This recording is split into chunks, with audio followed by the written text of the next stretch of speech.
Assalamualaikum warahmatullahi wabarakatuh.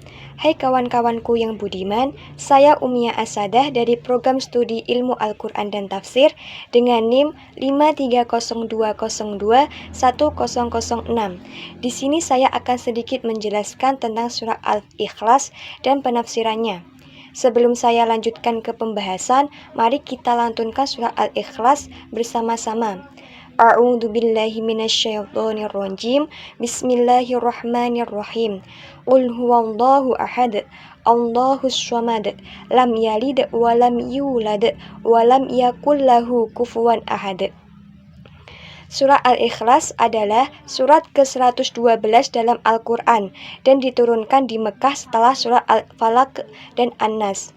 Surat ini terdiri atas 4 ayat dan isinya adalah menegaskan keesaan Allah Subhanahu wa Ta'ala, sembari menolak segala bentuk penyekutuan terhadapnya. Mengapa dinamakan surah Al-Ikhlas? Padahal di dalamnya tidak ada kata Al-Ikhlas.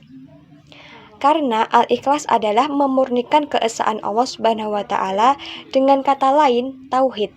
Beribadah hanya kepadanya, dan surat ini berisi tentang pokok-pokok tauhid.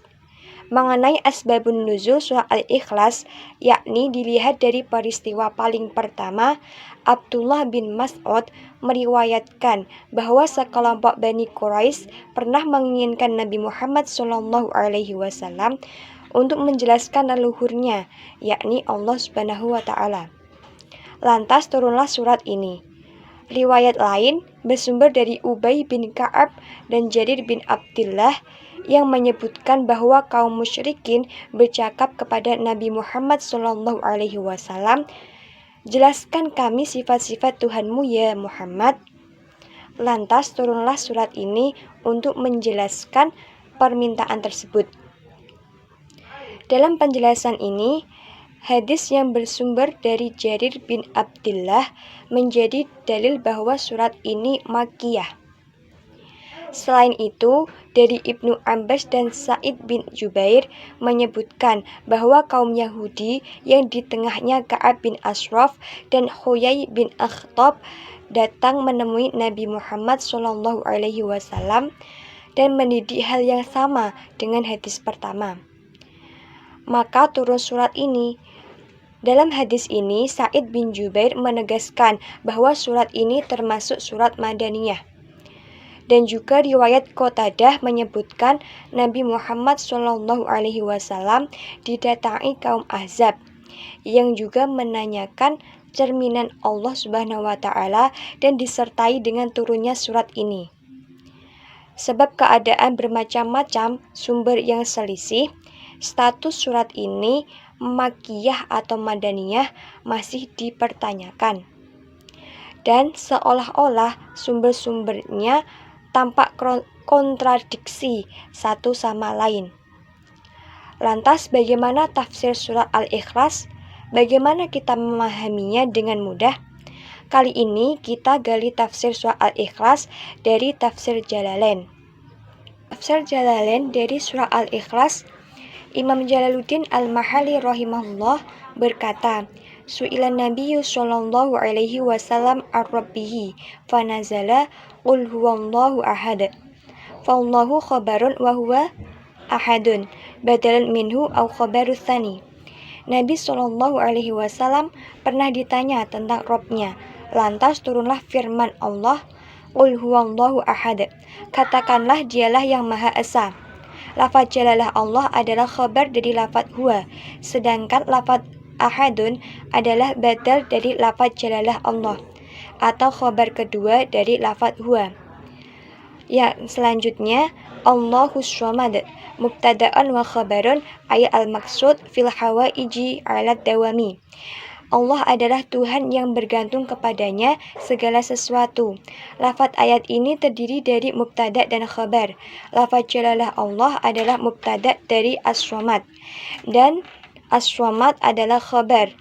Kalimat tersebut berarti Allah adalah Tuhan yang bergantung kepadanya segala sesuatu untuk selama-lamanya.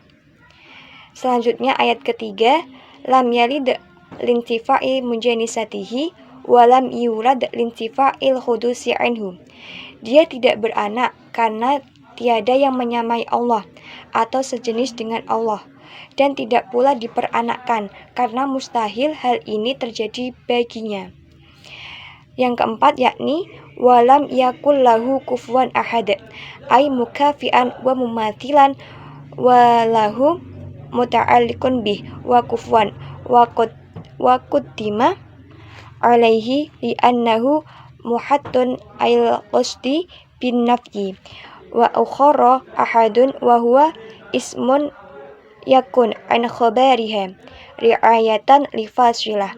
Dan tidak ada seorang pun yang setara dengan Allah atau yang semisal dengannya.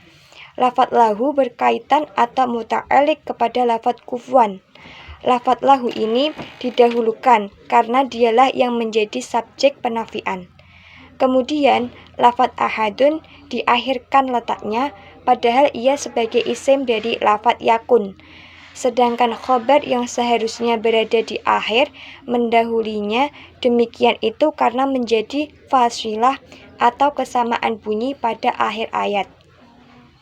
Catatan dari tafsir Jalalain surah Al-Ikhlas yakni yang pertama, surah Al-Ikhlas khusus membicarakan tentang Allah. Itulah alasannya kenapa surah Al-Ikhlas disebut sepertiga Al-Quran atau thuluthul Quran. Karena dalam Al-Quran dibicarakan khusus tentang Allah, padahal Al-Quran kandungannya adalah hukum, berita atau cerita, dan tauhid. Yang kedua yakni bahasan yang ada dari tafsir surat Al-Ikhlas dari tafsir Jalalain adalah penafsiran dari sisi bahasa, lebih khusus dari sisi ilmu nahwunya. Yang ketiga yakni Allah itu Ahad atau Maha Esa. Yang keempat yakni Allah itu As-Somad, artinya Tuhan yang bergantung kepadanya segala sesuatu untuk selama-lamanya. Yang kelima yakni Allah tidak beranak dan juga tidak diperanakkan, karena memang tidak ada yang sejenis dengan Allah dan sifat itu mustahil bagi Allah. Yang keenam yakni tidak ada yang sekufu, setara atau semisal dengan Allah. Yang terakhir, ayat Al-Quran punya kekhasan dengan diakhiri huruf yang sama, seperti dalam surah Al-Ikhlas dengan huruf dal.